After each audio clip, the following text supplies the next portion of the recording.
Holy Spirit. Our Father who art in heaven, hallowed be thy name. Thy kingdom come, thy will be done on earth as it is in heaven. Give us this day our daily bread, and forgive us our trespasses, as we forgive those who trespass against us. And lead us not into temptation, but deliver us from evil.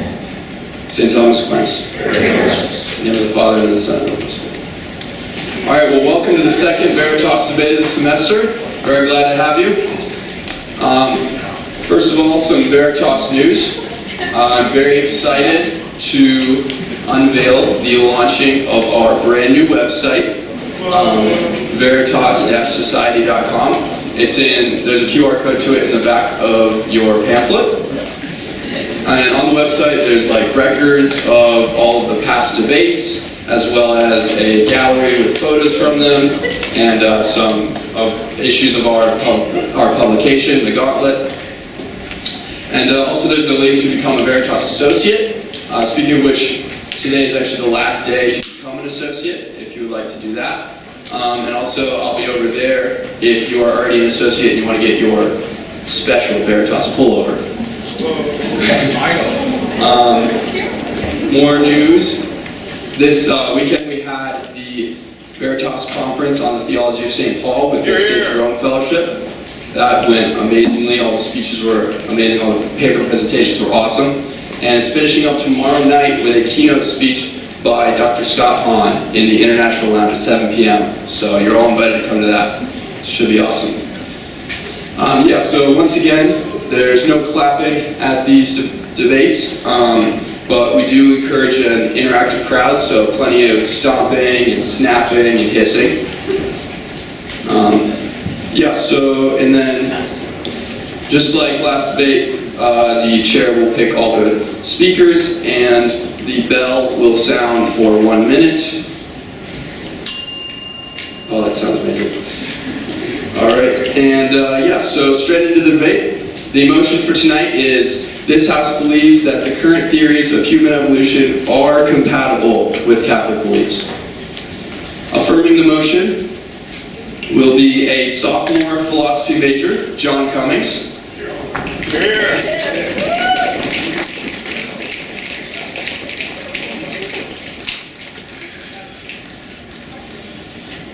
Opposing the motion will be a senior communications major, Wyatt Singleton.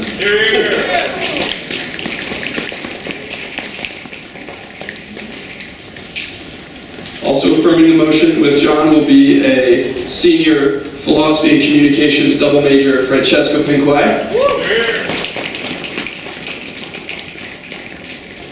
And finally, opposing the motion will be a junior philosophy major, Joe Prendergast.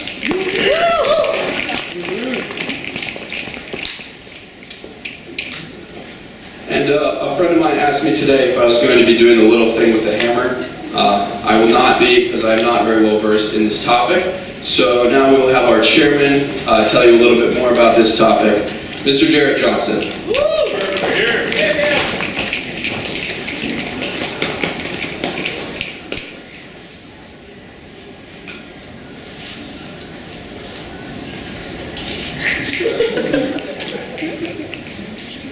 Thank you.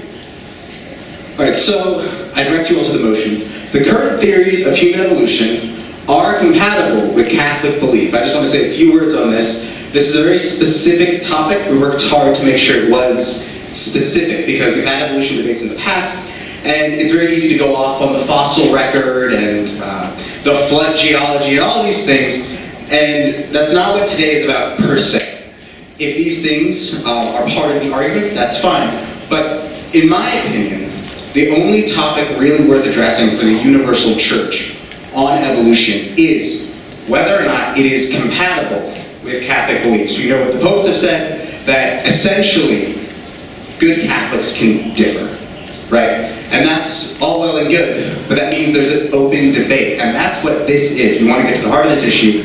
We know some things that the church teaches are true, dogmas, doctrines, right? God created ex nihilo out of nothing, the incarnation, that sort of thing. And evolution presents certain ideas, and do they fundamentally contradict If they don't, then this is sort of a Galileo situation with a heliocentric universe, right? Or a geocentric universe, where even though the Bible, scripture, and tradition presents something, we have to understand it in a different way if it's not literally true. On the other hand, if it isn't compatible, if these current theories are not compatible with the Catholic faith, we have to, if, like, for example, what do you call it? Common descent and the incarnation contradict, then we have to pick the incarnation. That's why I think this topic is the most important for Catholics. And so if you receive the pamphlet, it's got kind of a breakdown of what those current theories are. The first and the fourth, creationism and intelligent design, are the ones really that will be, essentially we have creationism on the one hand, intelligent design on the other. Neo-Darwinism and meta-Darwinism are included because intelligent design really gets its content from those, informed by theology and other scientific observations. And a word about creationism, it by no means means that you have to take Genesis literally to the letter, right? The 6 days. Each one kind of represents a bit of a spectrum of beliefs. So when you hear different arguments arguing for the same side, you might hear different things. It is a complex topic, and this is by no means meant to be the end of the discussion.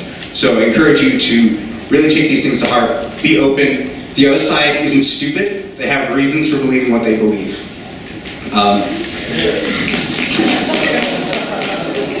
This is going to be a Veritas debate. All right. Thank you.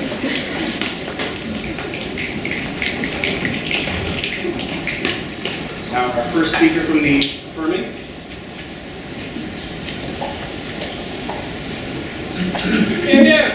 Good evening, ladies and gentlemen. As said, my name is John Cummings, and I will not be arguing that evolution is real. I don't think you have to even accept that for this debate. Just arguing if it were real, that it is possible to believe it as a Catholic. And to quote that from Humani Generis, Pius XII affirms that too, that you can still be within the realms of faith and still believe in evolution. And so I want to go into, first, why the heck a philosophy major, an upstart philosophy major, would be discussing this faith. It seems like it's more should be in the realms of theology or even biology. And JP2's address to the Pontifical Academy of Sciences, he was saying how we have no defined doctrine on this yet. And the fossil records we're not sure about it. So it seems like it is almost solely in the realms, or not solely, but like mainly in the realms of philosophy, because it is looking into new concepts and seeing how we can think about this, and not just pure memorization like theology or biology. But I just want to first go into two things, as Jerry was mentioning earlier, with the sola scriptura, that this could be a case of Copernican revolution, where in fact we used to think that the church would inform science, that we were man-created with no previous common ancestor, that no, this actually could be that we have a common descent, and as we had to negate that there was a geocentric universe, now we have to believe it's heliocentric. Maybe this is the same thing with this evolution debate. Now to go into the meat of the argument is Aristotle's four causes. So he has the material, formal, final, and efficient, and those basically for Aristotle explain how being operates, or how we can explain being and what all that's about. So with the material and efficient, evolutionists and empiricists do not have any problem with this. With the material, obviously it's matter. You agree with that? Unless you're Berkeley, I don't think anyone is. And then second, we have the efficient cause, which is easily explained from a common ancestor, or the evolutionist from like a strike of lightning or something, but they purely negate any spiritual cause, so I can't argue for meta or neo-Darwinism in that area. But the problem arises with the formal and the final cause. And I think from a Thomistic perspective, if we want to be Catholics, if we base this thought on his, which is a very sure foundation, this needs to be reconciled if we can have any evidence for evolution or believing it. So the first part with the formal cause. This one's hard to reconcile, but bear with me. So we have our incidental cause, or incidental changes, and then substantial changes. With substantial, it would be my substance, my Johnness is totally changed. So as a human, a substantial change would be me dying. I'm no longer John, my body and soul are separate, and I'm no longer that substance. And this, you can concede, I think we can concede, but it has to be from an ex nihilo, almost like that God infused it into my body. And so to argue that from a common descent perspective. So we have our first intelligent design, some sort of organism that was intelligent designed by God, and then that was our common descent that came into man. So from species to species that eventually came to man, this could be categorized in incidental changes. So not substantial, isn't like a substantial jump, but incidental. So it's the idea of Aristotle's 3 levels of the soul, with the sensitive, nutritive, or nutritive, sensitive, and then rational. So with the nutritive, that's animal, or that's the plant. Like the plant grows, and the sensitive, the animal feels, and the rational, the man thinks. So from species to species until you get to man, it's pure nutritive and sensitive changes. There's no rational change, so there's no substantial change. So we're not arguing for any substantial change here in evolution. I don't think you can. But we're arguing that the species evolved and the essence is changed. And I'd like someone maybe to go into this more, like how an essence can change from species to species. It's kind of hard to reconcile, but if you look at the incidental changes, maybe we can. So I hope that makes sense, that we can then get to a formal cause, like how we got our form. And then it's incidental changes, and then when it comes to man, God infuses the rational level of the soul, or maybe like a whole new soul into man. And then if we get into the final cause, Aristotle's 4th cause here, it's the idea that man is, we have to concede as Catholic that man is created for an end, for his salvation, his vocation, beatitude with God. So how can we argue this with intelligent design if we started from some common ancestor with other animals? That seems kind of hard. We could reconcile it with saying that we evolved, that God had a plan, and he divinely guided it to evolve from the first common ancestor to man, and then infuse the rational soul. But that this final causation was leading up to man. It's kind of like the ape was like this, and then it slowly came up, and it was looking upright. So that kind of gives also the idea that God has man not only in his image of his soul, but also image of his body, that we are evolved up through that. And so to kind of wrap that up with the formal and the final cause, because I really want those addressed tonight, is with the final cause, our teleological end is not negated at all, because we are brought up, God, like, it's almost like a Teal-Hardian argument. We're brought up to the species of man, and then we still have a rational end with the infusion of the soul, and then with the formal cause, that it's not a substantial change, but an incidental change, and then we can come up to the species of man. Thank you very much.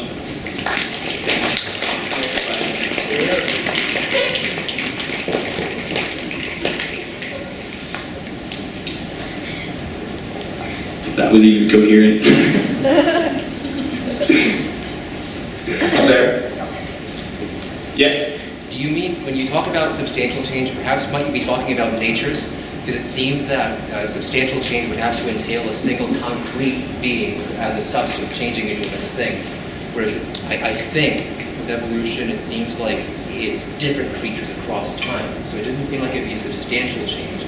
One creature turning into another, more than it being a nature changing from one's type to another kind. Did you mean to say that, or did you mean substantial in a different way? Sure. So if I understand correctly, I would answer that it's not a substantial change from species to species, but not substantial in terms of the human soul. So I think you could argue maybe it's substantial that the essences of each species change, like their substance changes from species to species. But in terms of man, I don't think, or it is a substantial change from the common ancestor to him, but purely that, and it's not substantial with rationality from species to species. I'm not sure if you answered the question or not, but yeah, I think you were. No back and forth, Yeah. unfortunately. Thank you very much, Mr. Cummings. Now for our first speech from the opposition, Mr. Prendergast. Here. Thank you, Mr. Chair.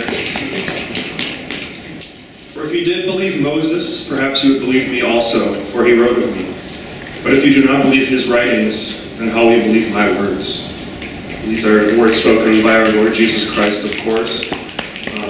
And one of the writings of Moses, mentioned by our Lord, is of course the book of Genesis.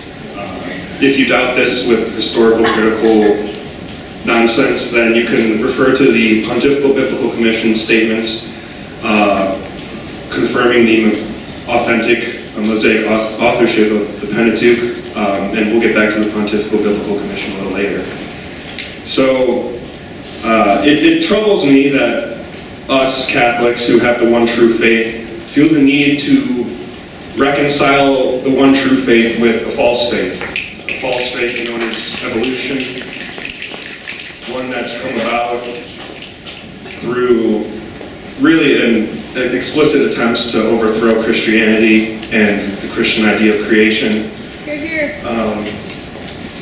And so I think this syncretism is not necessary. Now let's get into the first. Is evolution compatible with Catholic belief? Let's start on the principle of evidence. Is evolution even true? Do we have enough evidence to really, because if you go out into biology textbooks or schools, you'll get the impression that evolution is inscrutable. It's not just a theory, they say, it's just fact. But of course, Mr. Chair said that we're not going to get into all the evidence, but I will point to the missing fossil links that should really be there if evolution is true. There's also a lot of the evidence given for it, such as four-winged fruit flies and lightning in a bottle, are extremely dubious. It's certainly not enough to make us doubt the inerrant word of God or the tradition of the Church. And so we're on philosophy. Let's think of evolution from a philosophical perspective. Is it even coherent? And we'll get to first metaphysical principles, of course. The first is the principle of sufficient reason. So basically everything has to have a cause, and its being has to be accountable in itself or in another. This would also mean that, going with this, is that a lower form cannot of itself create a higher form. And so to say that, a lower animal of itself through random mutation or whatever, without an efficient cause being God, and we'll get to how you really can't just plug in God in there, is philosophically incoherent. There's the principle of economy. So we'll get into, we'll say, yes, of course, these animals couldn't have just came about on their own, but God did it. But then we're just really plugging God in as a sort of band-aid and multiplying causes without sufficient reason.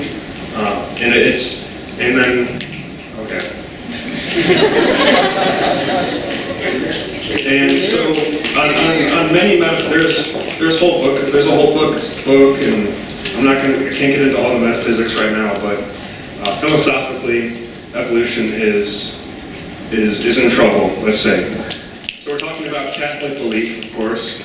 So let's get into what the Church says about evolution. We hear, citations from recent popes about, it's up for debate, it's, stuff like that. And I would say that those statements, in terms of their authority, are vastly pale in comparison to what we're about to get into.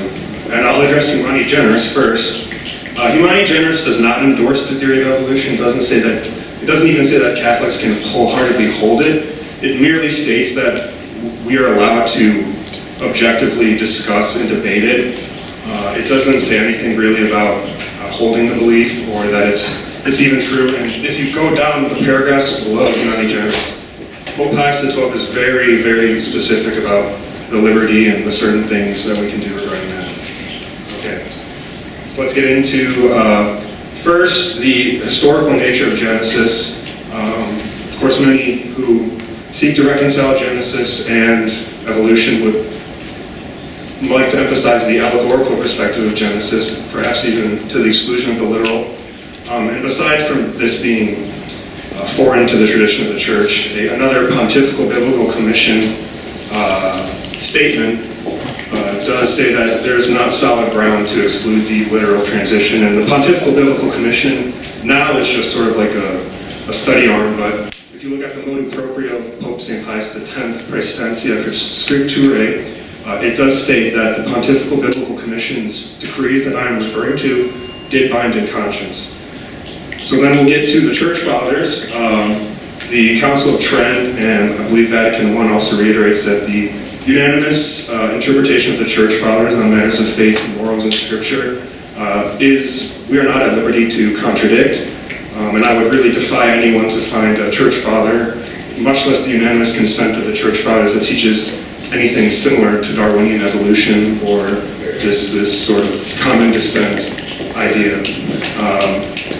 There's also a statement from the Fourth Lateran Council that's reiterated in the First Vatican Council that God immediately, at the beginning of the world, created all things out of nothing, body and spirit. And so the idea that sort of the human body was not immediately created by God through Adam from the slime of the earth, but rather was sort of out there as a lower beast before is one, just not, you don't really see any of that in any of the tradition of the church for, 2 millennia, which really, think about it, is the church going to be wrong on such a fundamental matter of human origin and human dignity for that long? And so I'll say that we don't have to be ashamed, we don't have to keep on the back foot and, think that the Darwinists are the ones that we have to explain ourselves to the Darwinists and, be ashamed of the mockery of their secular high priests. And I'll reiterate the words of the apostles that we should hold fast to our confession, for we have the heavenly high priest, Jesus, the Son of God. Amen. Thank you. Question? Front row. Are you arguing that common descent is incompatible with Catholic belief, or is that possibly compatible, but it's just the natural selection without God's guiding it that's incompatible? I would say common descent is most certainly incompatible with Catholic belief. Adam and we were obviously specially created by God. This is defy any interpretation of the fathers that says Adam wasn't created from the slime of the earth by God, but was came from a monkey or some other sort of insensate beast or something. In terms of the natural selection, macroevolutional natural selection with God, God could do anything, but did God tell us? That's not really what God told us that he did. And so I don't think God would sort of just leave us to have this false theory for so long, and then all of a sudden in the 1800s, some British scientist really, has some sort of revelation that explains human origins, which is a much more, aside from the geocentric thing, it really is a much more fundamental thing than sort of the composition of the outer heavens, is where do we come from? Who are we? And so I think that, a lot of this undermining of Genesis and of Adam's special creation is not only wrong, but really dangerous in terms of a lot of other consequences of that. Amen. Thank you. All right, our second from the affirming, Mr. Francesco Bigway. So as my ideas about this debate evolved from the primordial soup of my brain, I became very self-referential. I was thinking, what is the problem here of reconciling the theory of evolution with the church? And I think it's not a metaphysical one, as Mr. Prendergast is saying, but rather it is an epistemological one. We simply do not know what kind of evolution we're talking about sometimes, nor how certain theories of evolution come back out of church teaching. So I will argue for evolution by bringing up evolution's most devastating argument against it, which is the self-referential argument against evolution, or at least Darwinian and neo-Darwinian evolution. So Darwinian and neo-Darwinian evolution states that we have genetic mutations that have been basically actually selected in terms of survival, right? That every time we have a gene expression which relates to how our minds work, right? How animals' minds work and how our minds work, that all of it is somehow oriented towards survival. So that means if we hold strict neo-Darwinian and Darwinian evolution, that means that our minds do not relate to truth, but rather they relate to survival. They are primed for survival. So those who hold neo-Darwinian and Darwinian evolution can't even prove the truth or falsity of their own theory because, well, the theory predicts their own consequence of their actions. So right off the bat, we have a priori fact, which is that in humans there must be something, in our human soul or in our human mind, there must be something beyond strict mere evolutionary theory. That's a priori fact in order for us to verify the truth or falsity of evolution as a whole. So what does that mean? That any evolutionary theory we do posit must be descriptive rather than prescriptive in nature. What does that mean? Well, let me bring in Newtonian physics, which is most of us did in high school, I think, at least. And I think I used by argument from analogy, a little bit simpler one that we can understand and see how it applies to evolution. So with Newtonian physics, it's practically the same thing. Not many people would argue that Newtonian physics is wrong in itself in describing the world and the relations with each other, right? Like the laws of physics hold across time and space all the time. However, if we said our minds were like a lot of the British empiricists did back in the 1700s, 1800s, that our minds are strictly formed by these Newtonian principles, it would fall under the same evolutionary problem. That if our minds are formed by strictly Newtonian physical principles, then it won't relate to truth, it'll just relate to those Newtonian physical principles as they are. Therefore, in order to understand Newtonian physical principles, we have to have a rationality that's outside of Newtonian physics in order to understand it. No one has a problem with Newtonian physics, right? Like, come on. It's merely because it is merely descriptive in nature, not prescriptive in nature. Now, take this other fact, for instance, that you have Newtonian physics, which describes a certain phenomena of the world. Now you have quantum mechanics, which describes another smaller mechanic of the world, and yet you cannot apply the laws of Newtonian physics to the laws of quantum mechanics or vice versa. Like, for example, the famous double slit experiment where the conscious observer can change a wave particle into the wave particle duality of certain quarks, right? And that, like, the conscious observer can change the outcome of it by looking at certain slits, etc. We probably heard of that experiment. You can look it up. I'm running out of time here. So basically, it's like those laws will not apply to Newtonian physics. We cannot look at this pole and just change it by our observation, right? However, if that is strictly true of quantum mechanics, so we have two incompatible theories of science coming together, at least without another substrata connecting it all together. But the reason why they could be incompatible in theory, but not actually incompatible in terms of description, is because they describe different phenomena, but they do not describe the substratum by which that phenomenon upholds. So with evolution, what we have to argue here is that, okay, we have to throw out neo-Darwinism, we have to throw out strict Darwinism, we have to posit that indeed, with evolution, it is merely descriptive, not prescriptive. So for example, we look at genetics, right? The way genetic expression comes out of human beings, right? Okay, genes, like the way you have certain combination of chromosomes, and it relates to our traits and how we inherited those chromosomes from our ancestors, our human ancestors, and people say, well, how about you, your monkey ancestors or something like that? I don't know. But those are all efficient causes, as my compadre, Mr. Cummings, said, that those are all efficient causes of the matter that we are, of which we are humans, right? That it is incidental to our form as human being, not necessarily substantial to our form as human being. Because we look at genetics, right, and quantum mechanics, again, the same principle applies as with Newtonian physics and quantum mechanics. These are two branches of science that cannot come together in a cohesive way. The laws of one do not apply to the laws of another. So if we look at evolutionary biology, we have to look at it strictly as descriptive of how genetic genes are passed down from one species to the next, and how we look at the fossil records and can see certain connections between different species. But far be it from us to say how those genetic expressions came about, because no matter how low you go, how low can you go? No matter how low you go into the quantum, I am he for whom the bell doth toll. Anyways, okay. So, no matter how low that you go into the explanations of material causes in the universe, which is what all science does, you cannot ever get to the formal causes of humanity. So I would argue that evolution is not a problem.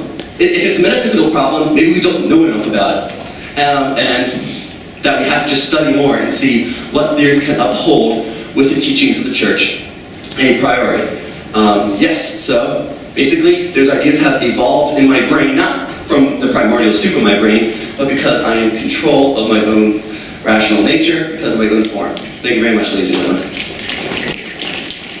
Thank you for your very time-sensitive speech. Any questions for Mr. Pickwick? Come on. Come on. Mr. Strumke.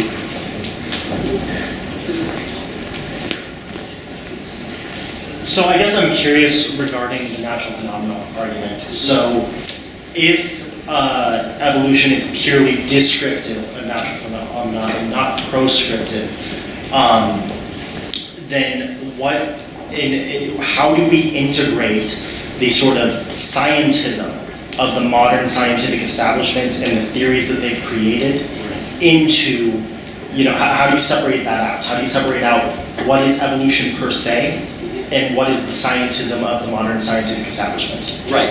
So actually I was looking at this earlier about intelligent design, and what intelligent design looks at is the current genetic structure of human beings, right, and the information systems that it presents. And they came up with a mathematical formula, I forgot exactly what it was, that basically certain information systems can only be so simple if it's just a purely naturalistic expression of it, versus you need an intelligence behind it to construct it. I think it comes down to irreducible complexity, which means that a certain structure can only uphold itself if it has multiple working parts. You knock any one of those parts out, then the whole falls apart. So that's scientism at its finest, right? Is like looking at the thing as a set of information sequences, right? And looking at that set of information sequences as it is in human beings, it presents a problem to evolutionary biology just as simply as simple parts coming together to form more complex parts.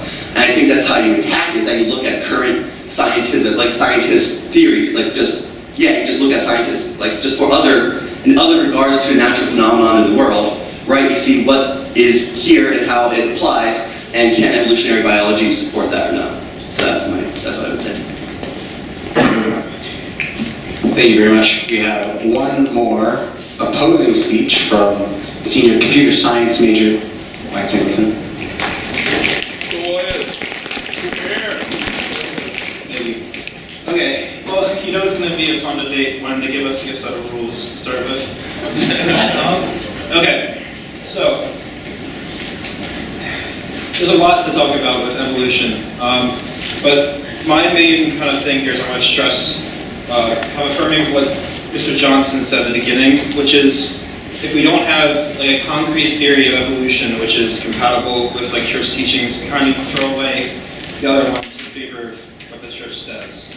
And with that in mind, and like the examples of evolution which the Veritas Society was so kind to give us in these pamphlets, I want to go kind of one by one through them and show that there's at least some doubt we can see in them. There's some problems which would make it not beyond the shadow of a doubt that we could follow these. So starting with the first one, which is creationism. We start with, as the pamphlet defines it, sort of a younger version, younger creationism.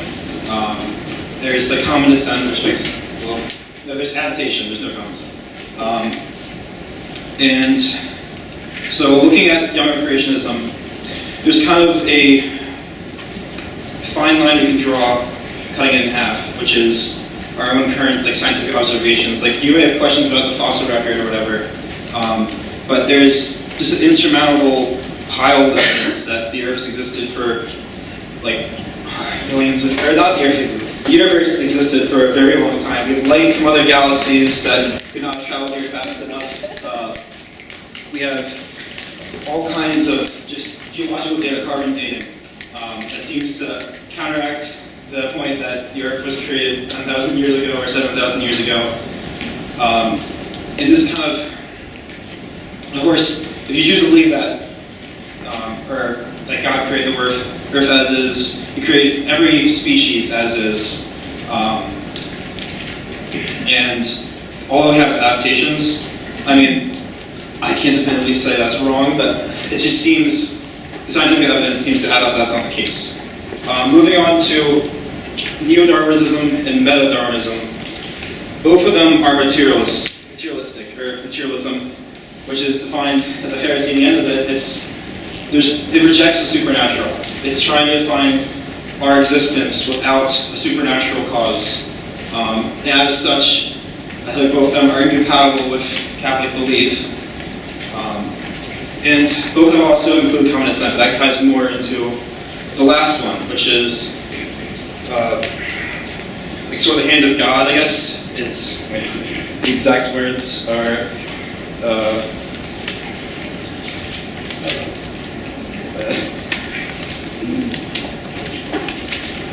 intelligent design. I completely forgot that.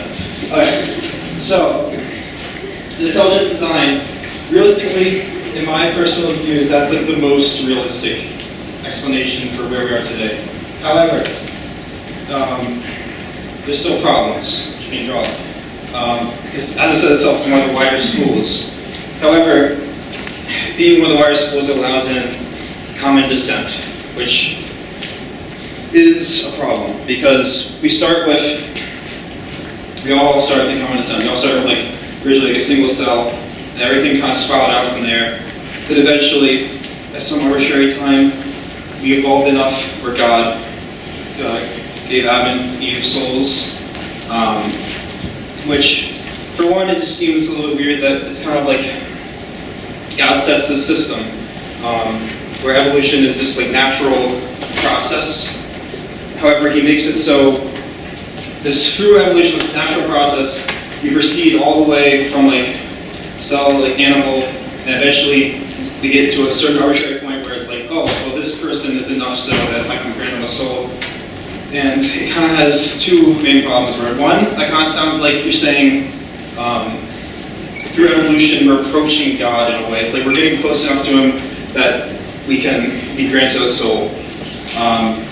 And the second one has to do more with, I guess, the wording. It's man was created in the image and likeness of God. And to say that we originated from apes or beasts or whatever is to say that we were not originally created in the image and likeness of God in a way, because we had to be granted souls in order to become human. But we were still, that was us, that was our ancestors. So if we were created in the image and likeness of God, we wouldn't need to evolve. But if we need to evolve, I guess this is kind of the same backwards. If we need to evolve, we weren't created in the image and likeness of God in order to get souls.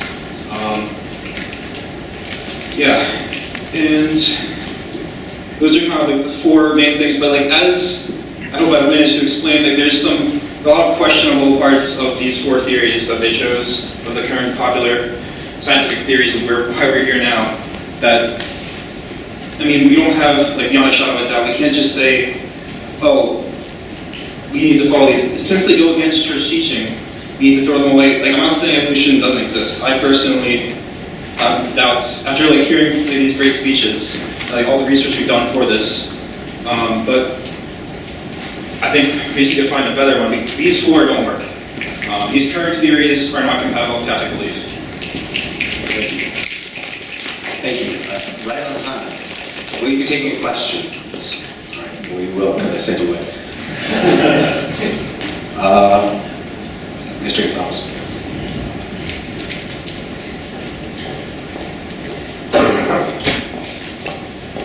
Okay, so you said that it's incompatible with believing that man is created in the image and likeness of God for us to come from the animals. How do you see that as more of a problem than the theory that man's body just came up directly from the ground? Because ground is also not from the image and likeness of God, and neither are animals, but the ground would have needed to be infused with the soul under a literal interpretation of Genesis versus an animal being infused with the soul under an evolutionary theory that's compatible with Catholic teaching. I'm confused about how those two situations are different.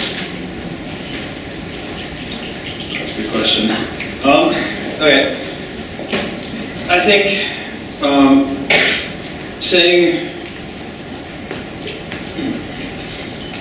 I'd argue that there's sort of an inherent difference. If you want to look at it I guess there's animal souls, I guess this is a philosopher I'm talking about. This is many years of honors. Going down the drain, all this money. I argue that it's like saying that God like sort of created us, I guess, from the dirt or whatever. Just like he like started us there. Whereas coming from a beast, it's like he started humanity back there, and then we had to evolve through like natural change, adaptation, or whatever, to get up to this point where it's like, now you're like, good enough to be rational. Yes. If that was good enough an answer, I'm not sure. Thank you, Mr. Singleton. All right, so now we'll be moving into the open floor segment of the debate. These will be 5-minute speeches, each with a question at the end. Do we have anyone? Mr. Chair Shanks. Hi everyone, thank you for coming out tonight. This topic, not really human evolution, but evolution is near and dear to my heart. I've always loved dinosaurs, as I think God's coolest creation, second only to humans. But what that's afforded me is the ability to understand evolution at this sort of middle zone, where it's not the genetic granular area where, the faculty here are fantastic at explaining, but not the metaphysical realm necessarily either. So one thing I want to clear up about evolution is we typically think of it as a transitional thing, like a spectrum almost. But what it really is there's one species and then there's another. There's really no in between.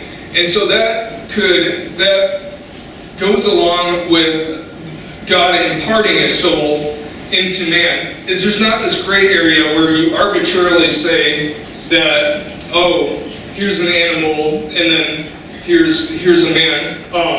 And I think, that's a little bit down the line.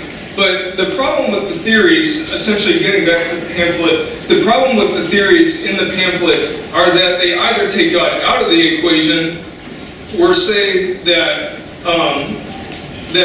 there's a purpose, like an angle for all these animals. The angle for all these animals is just to be the animals. And evolution is sort of in between, where you might have a dog, and its existence is to just be a dog, but there's not a narrative beyond that. But for humans, there is. And so I really appreciated, actually, when Mr. Pinkway said that evolution is descriptive. Evolution isn't prescriptive in so much as it's a belief. It's not really a belief. It just describes the way that animals and human beings change through time. And so in essence, if anything does go against our theology, then there has to be more focus put on that. And then it's not necessarily that evolution itself is bad, but that we might not understand that granular area, like quantum mechanics and the Newtonian physics. So what we have is a stepwise change where each animal is distinct. Forget about even genre, like these, you got Tyrannosaurus, as a dinosaur, or you have other genre of dinosaurs. It's only the breeding animal, the species, Tyrannosaurus rex, Homo sapiens, that is the only thing that's useful in evolution. Everything else is really arbitrary. We can make that up. And so with that, we have an image that is very biblical, that there are only species that matter, that only things that breed together can matter in terms of evolution, and that they're all distinct. There's no gray area. And I think that gray area can help solve some problems in terms of these theories.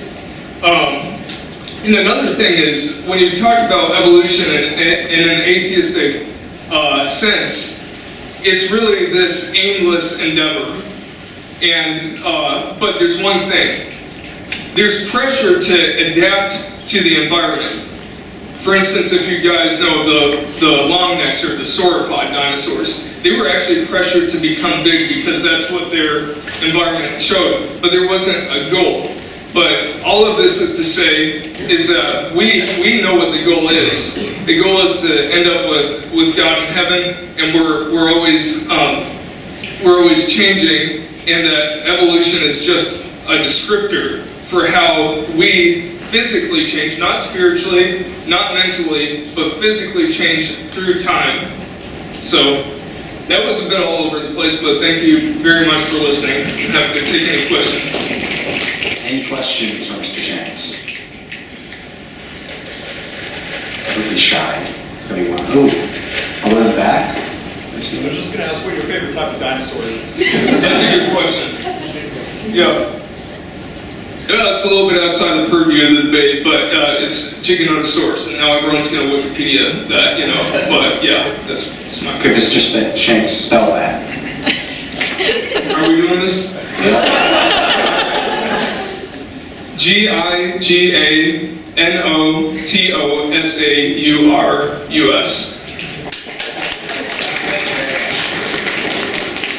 All right, next open floor, Mr. Bergsma. All right, so first off, for any claims I make tonight, if you want citations, come to me afterwards, and give me your number. No notes, I'm sorry. No notes? Okay, I can do this without notes, that's fine. All right. All right, so firstly, Pius XII in Humani Generis says that you can freely discuss it, but you have to discuss the science, actually, in light of revelation and church tradition. You can't just discuss evolution purely scientifically, right?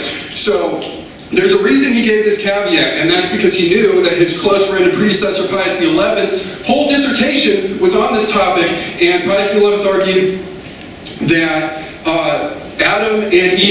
Adam's body was created instantaneously at the same time as his soul. Okay? You also have Pope Leo XIII before him, which Pius XII would have known about, suppressing several theistic evolutionist books and condemning them as heresy. We didn't know that until Vatican archives were opened up in the 90s, but that's common knowledge now among some academics. So, anyway. In light of that, let's talk about a few problems with the idea that Adam was conceived and born within some kind of pre-human ape. So we all know that this Pope speaks infallibly when he solemnly defines for the whole church dogma. But we also know that the Pope speaks infallibly through his ordinary magisterium when he reaffirms or affirms a teaching that was already held by the church, right? So one example of this infallible expression of the ordinary magisterium is Pope Leo XIII. In his encyclical on the origin of marriage, he said that, I affirm what no man can deny, that Adam was made from Adam after having been made from the slime of the earth, and Eve after having been made from his rib. Something to that effect. I had a better quote, but I can't read it, right? So anyway, so he affirmed that infallibly, and we also have Pope Pelagius I in his Fides Pelagii, which was sent to the entire church, published to the whole church in the 6th century, with a note that said anyone who disagreed with it was anathema. And in his profession of faith, he says, towards the beginning, I confess that since the beginning of the earth, no man, all men who were born and died as Adam, who was not born, right? He says Adam is not born, but was created, and Eve, who was created from his rib, right? So he was talking about the inevitability of the resurrection, but in his statement he says that Adam was not born, right? So we have two infallible statements saying Adam was not born of any other parents. And it's important to note that Pope Pelagius I is pretty much quoting Augustine here, because Augustine many, many times says Adam had no parents, okay? In fact, he even said that how can I even prove that a man was made from the dust and that a woman was made from his rib? But faith trusts where the eye has not seen. And so he says that it's a matter of faith and not a matter of the natural sciences on the creation of Adam's body, okay?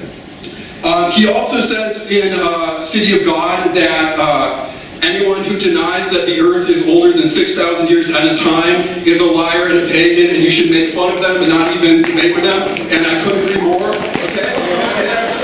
says in the City of God that Christians are called to believe that Noah's flood is history, and you cannot deny it unless you're a heretic, okay? That Noah's flood actually happened. So I challenge anyone to come to me and tell me that Augustine was not a young earth creationist by today's standards.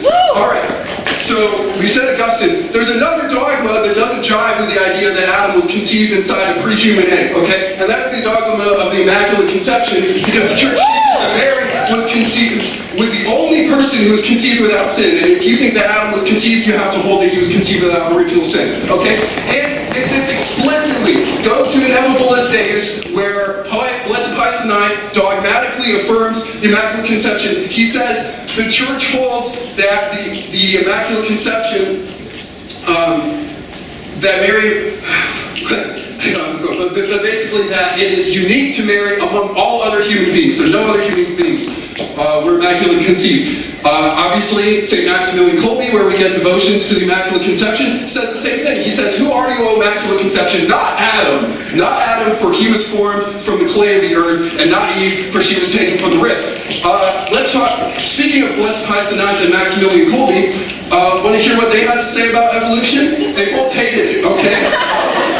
Blessed Pius IX literally made a guy a knight, a commander of the Order of St. Sylvester for writing a book against Darwin, and he said, and he has this great letter where he condemns Darwinism, and he sent it to this guy, and he says, oh yeah, it would not need any refutation if basically a bunch of atheists didn't want an excuse to believe what they believe, all right? And then Maximilian Kolbe condemned evolution 4 times in his writings, okay?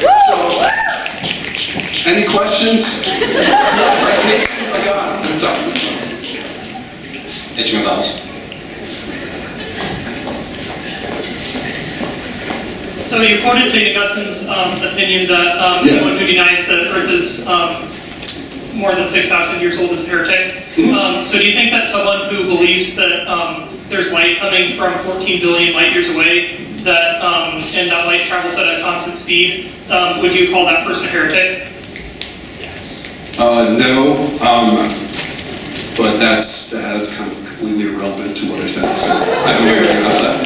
No, I would not say they're heretic for believing that. All right. Wow.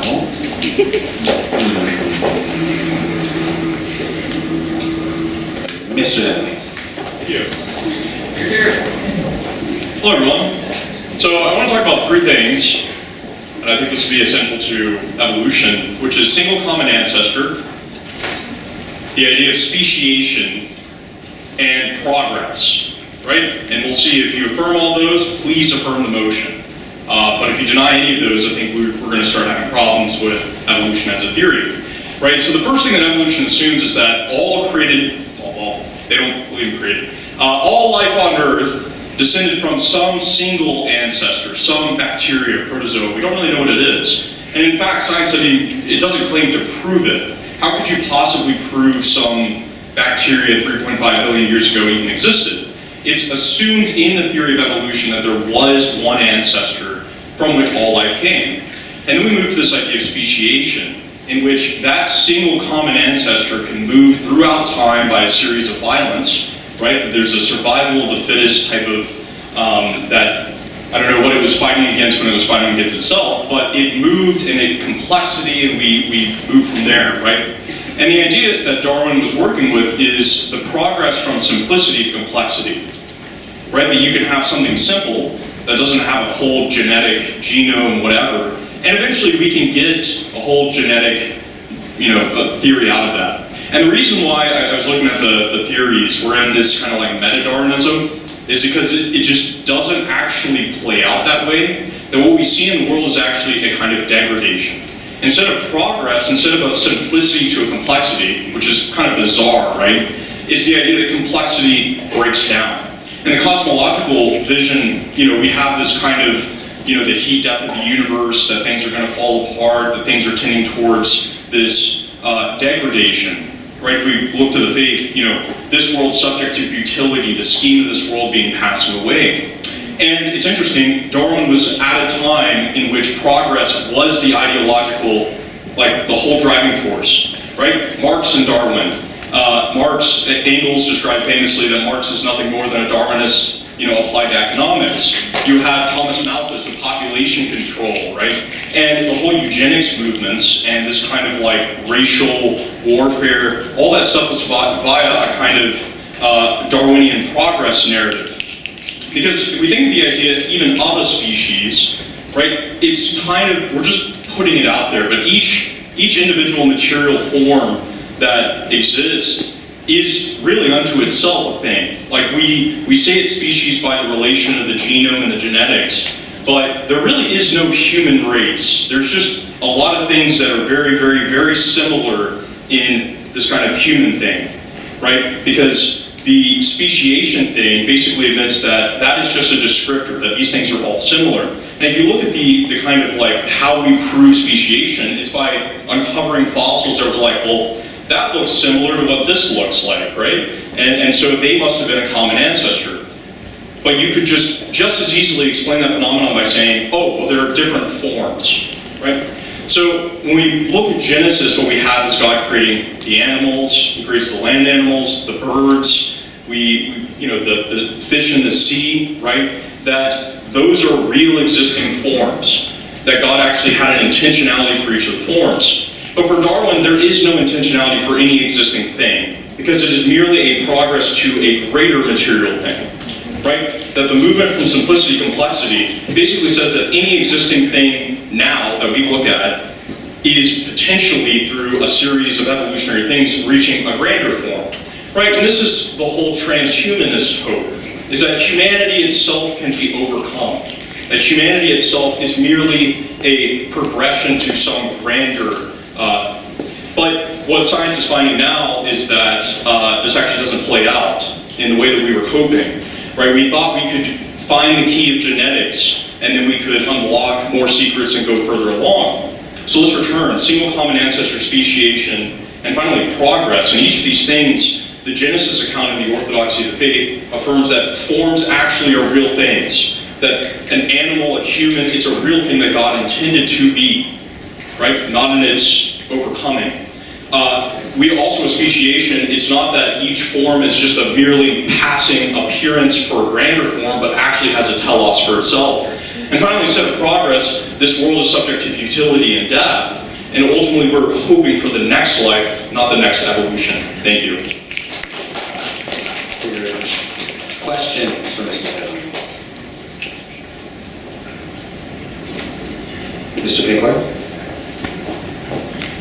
I would like to thank Mr. Stanley for refuting everything that I also refuted in my argument as well, which is Darwinism. But how would you say, for example, obviously we know that Darwinism and Darwinism cannot be canon teaching, but what about new revelations in descriptive evolutionary biology, such as epigenetic evolution, which means that there are certain habits or outside forces besides pressure to survive that can help influence the evolution of humans and not necessarily a teleology of violence? Yeah, there's nothing new to what Darwin's doing in the sense that by assuming single common ancestor, by assuming speciation and progress, he views all of the evidence in relation to that. And it's the same thing, like you never meet a true Marxist, you never meet a true Darwinian. They always have their kind of spin or version on it while assuming those type of principles. So as we find that genetics really isn't complex or simple to complex, it's complex to degradation of the complex. It's actually genetic fraying that we see.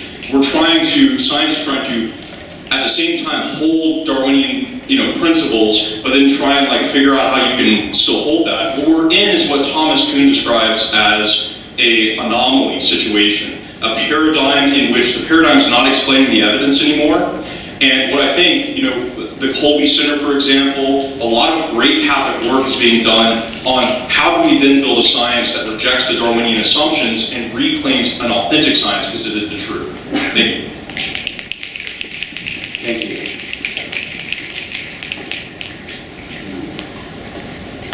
Right there. Awesome. I want to use a Bible. No. Yeah, okay. I didn't think so. Okay, so I want to just talk about two different verses from Scripture that's related to this topic. But I just think, for me, make evolution kind of difficult to hold to. And not just evolution, but the entire evolutionary paradigm that goes with that. Okay, so firstly, 1 Corinthians chapter 11. Paul has a very controversial chapter on head coverings. Okay? And it seems unrelated. But Paul talks about the creation of man and woman. And he says in the beginning, right, woman was made from man. And he says then after, now man is made from woman. Which is pretty cool because Paul's basically calling Mary the new Eve here, right? Jesus is the new Adam, and so he's coming solely from Mary, the woman. That's not, you don't have to hold to that interpretation of that verse, but you clearly see man and woman. The woman was made from man. And secondly, I want to talk about 2 Peter chapter 3. In 2 Peter, Peter says about how the world was made from water, and then it was submerged in the flood. So it's like, what do you do with that from an evolutionist perspective? Because Jesus said, if you reject the apostles, then you reject him. And if you accept them, you accept him. And the apostles are clearly teaching a very literal view of Genesis and the history of man. So what do you do with their teaching that's very clearly not compatible with the modern ideas of evolution and the evolutionary paradigm? Question? Mr. Shanks? So, what would be your response to knowing that any fossil that's preserved, thus becoming a fossil, can only do so when it's by a lake, by a stream, thus not really being conclusive evidence that the whole world, like Earth itself, instead of just Mesopotamia, or really any river that overflows, is true, and negating all the other uranium lead dating, carbon dating in terms of things that are 10,000 years old, how would you incorporate that stuff based off of just a kind of a surface level glance, which I understand would make sense, just saying all these fossils are preserved by water. How would you say that is a matter of faith to hold to that, when it's just it's a coincidence that they're all by water? Like, that's how they preserve. Yeah. For me in particular, right, I've gone back and forth on this issue before. I was not always like a younger creationist leaning person. I used to be very much into theistic evolution and things of that sort. And I think the reason ultimately was because I wasn't as confident in the faith as I was in the scientific community telling me what was true. The thing that I've learned is that we have a certainty of faith. Like, we know the truth. Like, this is God's revelation. He's given to us. And we can know it to be true with certainty. Evolution, we don't know with certainty. There are theories and things that we can't fully explain. There's still scientific debate about a lot of these things. And I might not be able to answer, like, all of radiometric dating. Like, there's clearly a lot of difficult stuff there. But there are, like, a lot of good creation scientists who are actually, like, not pseudoscientists, and they're doing really good work with that stuff. Like Kurt Wise, I don't know if you've heard of him. Pretty much, what I would say is that I'm more confident in the Christian faith that was given to me by the apostles than I am in the ideas of man today. Thank you. All right. Others? Mr. Levin. Okay, so I have a few things to say, but I'd like to start with the argument I've heard against creationism a lot. And full disclosure, I am not completely decided on this issue, so I'm not like a full-blown creationist or like totally intelligent. I'm not, I don't know. But an argument I've heard a lot against creationism is the light, that kind of thing, like, oh, billions of light years away, and we whatever. And just, this has been bugging me. Could God not create light in transit? Like, he can create light here and he create light here, but he couldn't create it like, oh, coming, I mean, that's just one thing I want to throw out there. Not saying that creationism is totally correct, but that's just one argument. Okay, and then here's what I want to say about current theories of human evolution are compatible with Catholic belief. So, as I said, I'm not fully blown either way. I don't necessarily completely reject every theory of evolution, but I think the reason why is there's really, I'm not saying there's no evidence, but there's not a lot of evidence. There's very small. They say, oh, here's a fossil and here's a fossil and whatever, they must be connected. There's just not really a lot of evidence. And that's exactly what it is, a theory, okay? It's not something you can hold in. A lot of science books, even being homeschooled by an excellent teacher, there is still a lot in science books about evolution, we take it for granted, obviously, when we evolved and whatever, that just seems to be the accepted belief of, culture, people just accept evolution, and if you don't, you're seen as some kind of weird, weirdo. So I think, is it okay for a Christian to subscribe to a theory, believe in evolution, when there's really no definitive proof, and not even kind of definitive. There's really not a lot of evidence out there at all. Carbon dating, not completely accurate. A lot of these arguments, there's so many things that could be explained from, I guess kind of creationist point of view that aren't completely crazy. I just think it's for me, it would be hard for me as a Catholic to say, yes, I believe that, when, okay, maybe it is technically compatible, maybe it doesn't have anything that specifically goes against church teaching, but, I mean, there's just really not a lot out there for us to say, okay, that makes a lot of sense.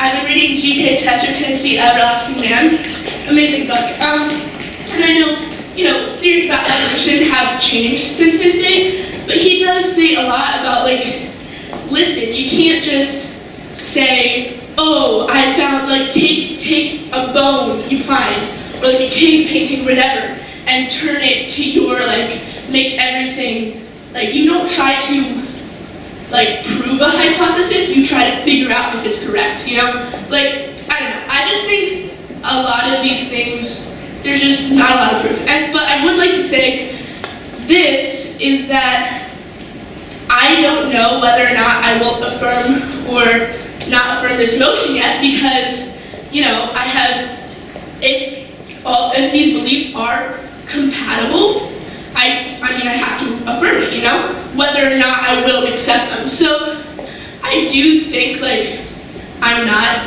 an evolutionist, I don't know yet, but if they are in any way, compatible, each of them, they don't have anything explicitly against church teaching, I would encourage you all to, affirm the motion. So, I guess that's all I have.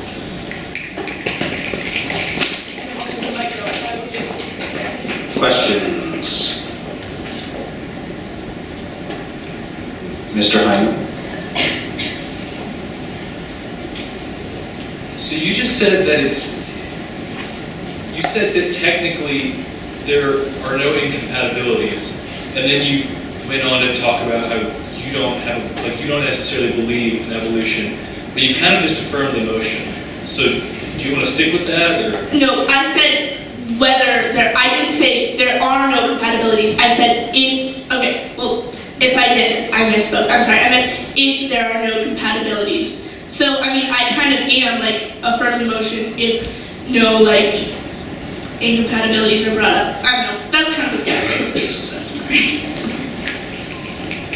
All right. We'll a couple more open floor. Mr. Strong.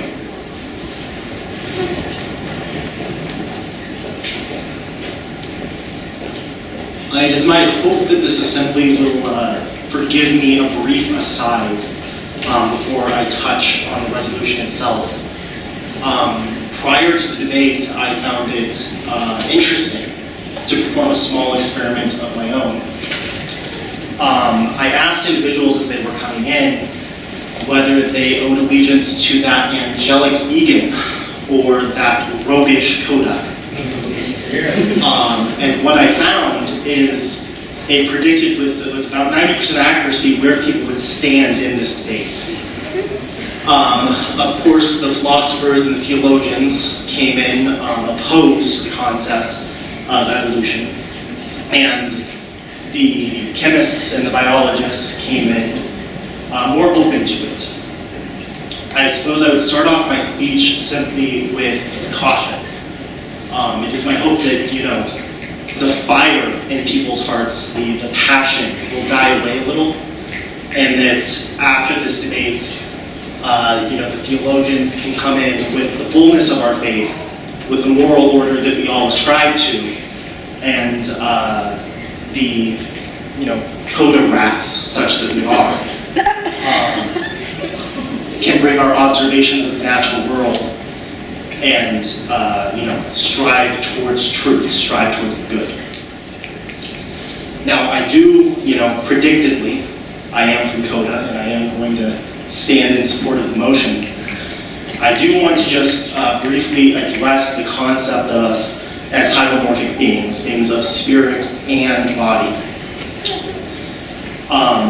It seems strange to me that the proposition should be speaking to Genesis, because when I read Genesis, right, what I see is an account of these sort of forms, these nutritive and sensitive spirits, sensitive souls being implanted into the physical beings of the world, the creation of the beasts prior to man, and then the implantation of the rational soul. It does not speak whatsoever to evolution. It doesn't talk about what happens, about the natural phenomena that occurs after the creation. I don't know what method was used to prepare the matter of the world for that implantation of soul, and to tell you the truth, I don't really care with respect to this debate. What I care about is, some explicit theological teaching that bans me from holding a evolutionary sort of view, right? That bans me from not believing in, evolution locked in sort of this religious scientism of the modern world, evolution per se, right? Those incidental changes that can occur within kingdom animalia. Those things that are not substantial to our form, are not substantial to what we are as living beings, but, maybe people become a little taller over the course of 100 years, right? And maybe those little changes compound across time into bigger changes, right? Without having any real effect on the moral order or on, what our purpose is, which is so vital to sort of that spiritual question with regards to the forms. So I would say that, and then I suppose I would leave off with this, which is a caution against, as I was saying before, equivocating individuals who held views that could be considered evolutionary. Do not equivocate them with evolution per se, evolution unto itself, right? We're discussing change across time. We're not defending Malthus.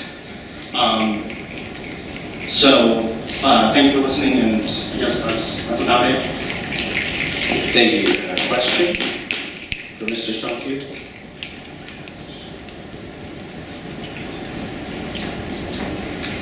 Oh, back.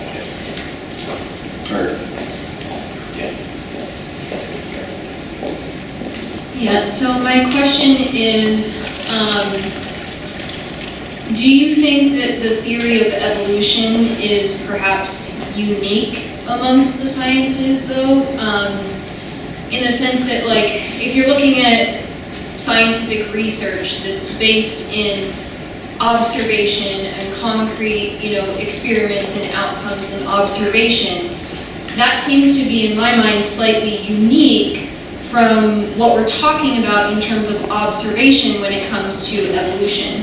Because we're not actually observing these things happen in a lab, or in a sense even in reality. It's almost like we're having to assume a certain sort of narrative to fill in the gaps of things that we have observed in this present moment that we can assume relate to the past in some way, shape, or form, but that it is kind of unique. Sorry. So, do you think that evolution is kind of, the theory of evolution is like a unique form of scientific inquiry?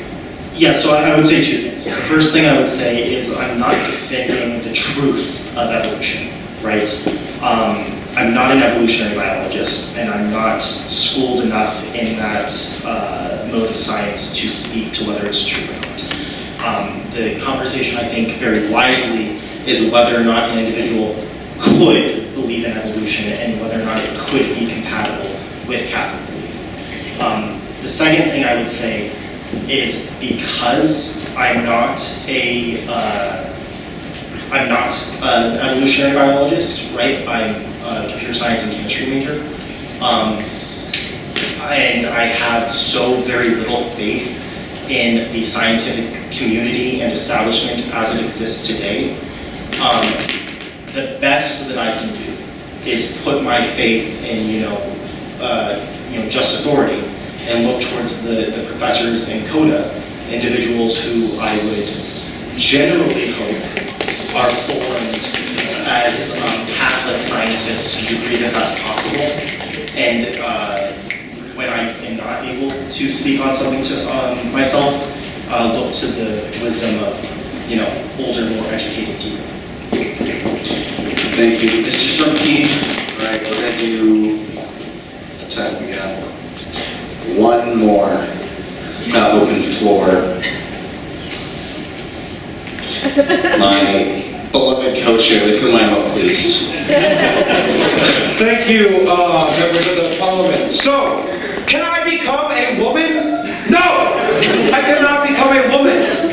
Likewise, my pet monkey that I got on my trip to the Congo cannot become a human. No matter how many generations I have of my pets, no matter how long these Australopithecus, whatever have you, you know what? I'm going to take this a step further.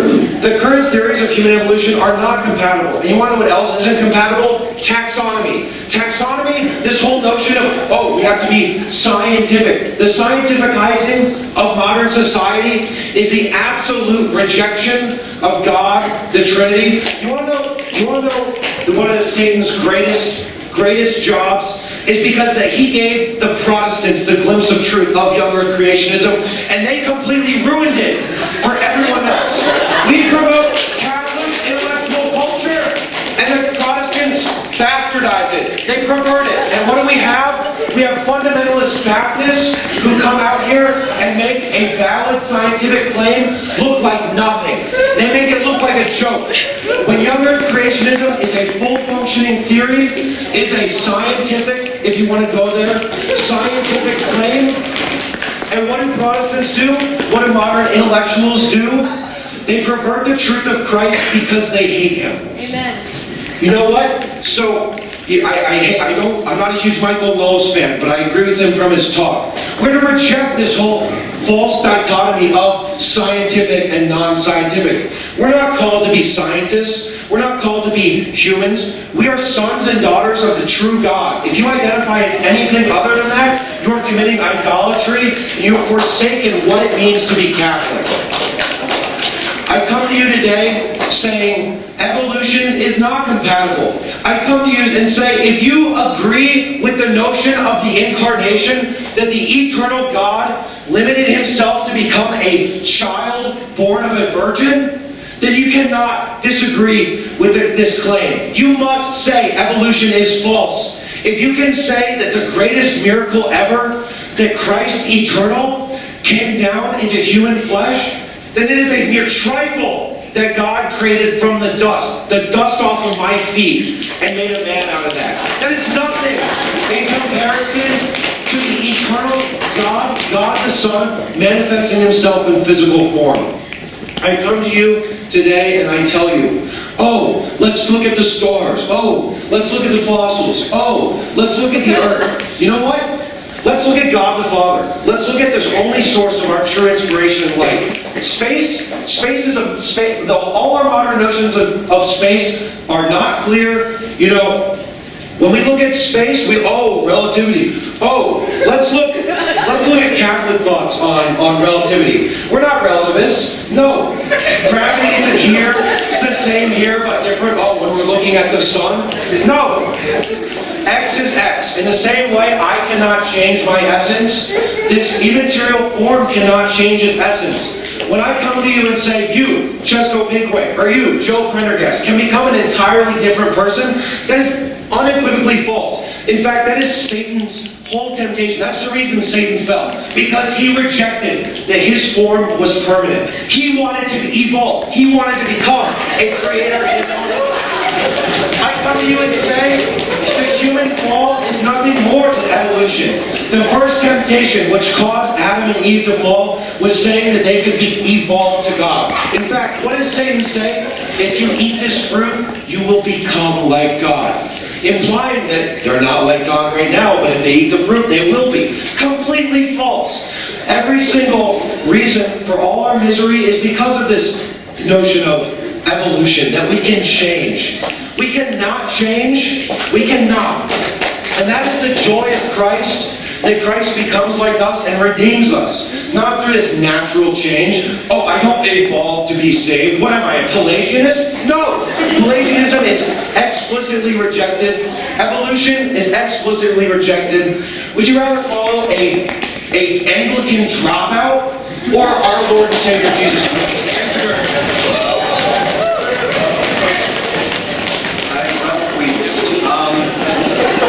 Any questions for the venerable Paul Carl Ward?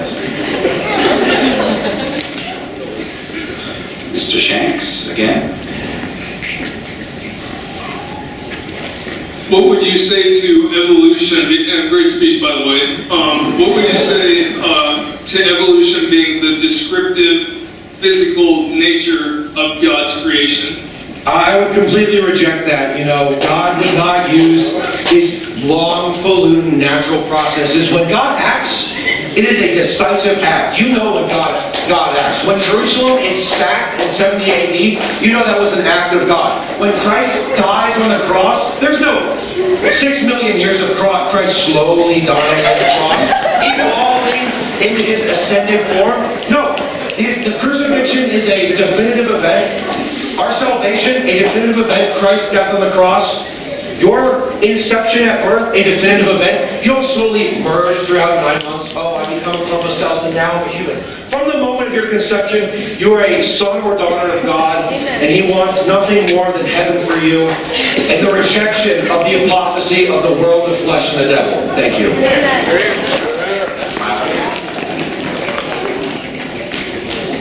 All right. One point of clarity from the Vice President of Veritas. Are we doing rebuttals? Yes. We are. Okay, so a lot of food for thought from that. One rebutting speech, 3 minutes at most from the affirming side. Mr. Which one are you? Mr. Cummings. You're here. All right, so I think I really want to address Mr. Denley's point. I think it was very crucial debate in the terms of forms, not almost jumping in the idea of speciation. And if I can combat it with one way, it's going to be a little sketchy, but the idea that with the mutations, we have our, so you have the species, you have the common ancestor, and the species jump. How does the species jump work? I would posit that maybe there is a mutation in the genes of in a species. So the species is reproducing, and there's a mutation, and that mutation then produces a new form or essence in it. It kind of gives an idea where the material then informs the form, which I don't think you can do too well. But I would suggest that. And then in terms to Mr. Singleton's point about the idea of basically the image of God, man in the image of God in terms of his physical and also his spiritual, he made the point that it doesn't make sense for man evolving from animal to human. It seems almost like a degradation. But I would make an argument that maybe it was almost that it had to evolve into a more perfect species in an upright fashion, as like Michelangelo's David, like a beautiful depiction of man, that it evolved into that, and also that the soul is infused as God's image. And so that would come back to the formal and the final cause, to get back to that part of it. Thank you very much. Thank you. No questions for their rebuttals. Now one from the opposing side. Mr. Prendergast. Thank you, Mr. Chair. Great speeches all around. A few that I found particularly enlightening. I will say that one, the idea of the special creation of Adam from the dust is it is not as undignified as the being the beast beforehand, because that was